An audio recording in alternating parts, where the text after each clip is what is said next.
ಕಳಸ ಪೇಟೆ ಬಂದ್ ಮಾಡಿ ಈ ಒಂದು ಏನು ಕಾಡು ಪ್ರಾಣಿಗಳಿಂದ ಸಾವಿಗೀಡಾಗ್ತಕ್ಕಂಥದ್ದಕ್ಕೆ ಒಂದು ಶಾಶ್ವತ ಪರಿಹಾರನ ಸರ್ಕಾರ ನಮಗೆ ಕೊಡಬೇಕು.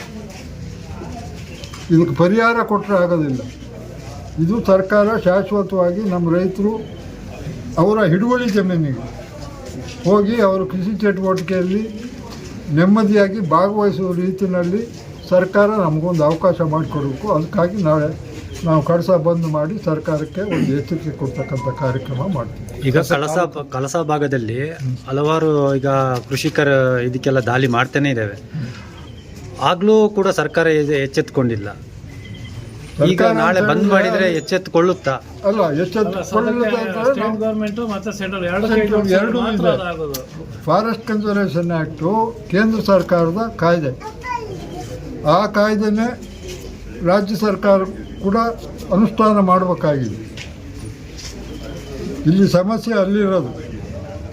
ಅದ್ರ ಬಗ್ಗೆ ವಿಶ್ಲೇಷಣೆ ಈಗ ಬೇಡ. ನಾಯಕರು ಬರ್ತಾರೆ, ಅವರು ನಮಗೆ ಹೇಳ್ತಾರೆ. ಸರ್ಕಾರದ ಮೇಲೆ ಒತ್ತಡ ಹಾಕಕ್ಕೆ ನಾವು ನಾಳೆ ನಮ್ಮನ್ನ ಬದುಕಕ್ಕೆ ಬಿಡ್ಬೇಕು. ಕಳಸ ತಾಲೂಕು ಬಂದು ಕರೆ ಕೊಟ್ಟಿದ್ದೀವಿ. ರೈತರ ಪರವಾಗಿ ಕಳೆದ 2-3 ವರ್ಷದಿಂದ ಸುಮಾರು ಜನ ಸತ್ತೋರು ಈ ಭಾಗದಲ್ಲಿ, ಈ ಕಾಡ್ಕೋಣ ಹಾವಳಿಯಿಂದ. ಅದಕ್ಕೆ ಏನಾದರೂ ಸರ್ಕಾರ ಗಂಭೀರವಾಗಿ ಚಿಂತನೆ ಮಾಡಬೇಕು, ಅರಣ್ಯ ಇಲಾಖೆಯವರು ಚಿಂತನೆ ಮಾಡಬೇಕು ಅನ್ನೋ ಉದ್ದೇಶದಿಂದ ಕಳಸ ಬಂದಿಗೆ ಕರೆ ಕೊಡ್ತಿದ್ವಿ. ತುಂಬ ಪ್ರಾಣಿ ಹಾನಿಯಾಗಿದೆ ಈ ಭಾಗದಲ್ಲಿ. ರೈತರು ತೋಟಕ್ಕೆ ಹೋಗೋಕ್ಕಾಗ್ತಾ ಇಲ್ಲ. ಆದ್ದರಿಂದ ಇದನ್ನು ಗಂಭೀರವಾಗಿ ತಗೊಳ್ಬೇಕು ಅಂತ ಒತ್ತಡ ಹೇರೋ ಸ್ಥಿತಿಯಲ್ಲಿ ನಾವಿವತ್ತು ಕಳಸ ಬಂದು ನಾಳೆ ಕರೆ ಕೊಟ್ಟಿದ್ದೀವಿ. ಎಲ್ಲ ಪಕ್ಷಾತೀತವಾಗಿ ಎಲ್ಲ ರೈತರು, ಕೃಷಿ ಕಾರ್ಮಿಕರು ಎಲ್ಲರೂ ಸೇರ್ಕೊಂಡಿದ್ದೀವಿ ನಾವು ಇದನ್ನು.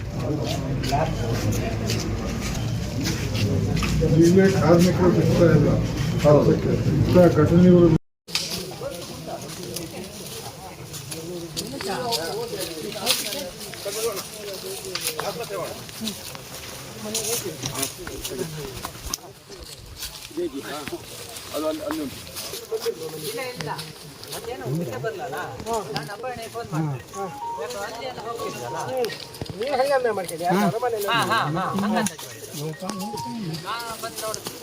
ಯಾರಾದ್ರೂ ಒಬ್ರು ಒಳಗೆ ಹೋಗ್ತೀರಾ?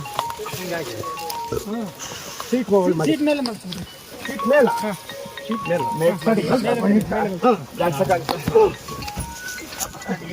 ಈ ಕಡೆ ಸೈಡ್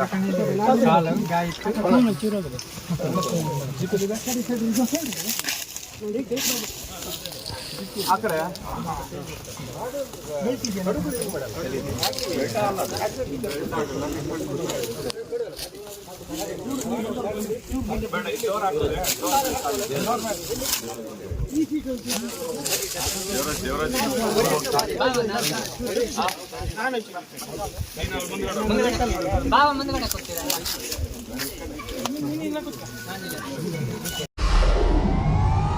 ವಿಡಿಯೋ ನೋಡಿದ್ದಕ್ಕೆ ಧನ್ಯವಾದಗಳು. ಮುಂದಿನ ವಿಡಿಯೋದಲ್ಲಿ ಸಿಗೋಣ. ಕ್ಷಣ ಕ್ಷಣದ ಸುದ್ದಿಗಾಗಿ ವೀಕ್ಷಿಸಿ ನ್ಯೂಸ್ ಕರ್ನಾಟಕ, ಸದಾ ನಿಮ್ಮ ಜೊತೆ.